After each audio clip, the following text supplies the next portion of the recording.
Your new TearRestore mask has 3 parts: the hard outer shell, 1 gel pack, and a head strap. First, assemble the mask.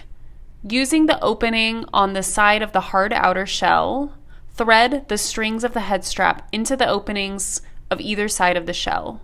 You can adjust the tightness of the straps later once it's being worn.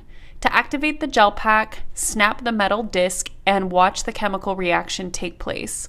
You will feel the gel pack heat up in your hands, and while it is heating, massage the crystals of the mask out to ensure the mask is heated evenly. Once fully heated, it's ready to use. Attach the gel pack into the mask using the beveled edge around the eye holes. Gently stretch the gel pack around this edge to hook them on, and repeat for both sides. Once on, you can adjust the sides until comfortably snug and wear the mask for about 10 minutes.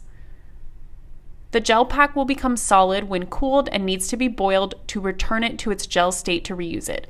The easiest way to do this is to use the TearRestore kettle. The kettle is collapsible for easy travel. Fill the kettle with half a liter of water and avoid filling to the max fill line. You want some extra space for the heat packs to avoid the water boiling over. Place the heat packs in the kettle with water before turning it on. Plug in the kettle and turn it on so the red light is on. Water will boil and the kettle heating elements will turn off once the water has come to a boil. Turn off the kettle and dump out the water. Let the heat packs cool to room temperature before handling and reactivating.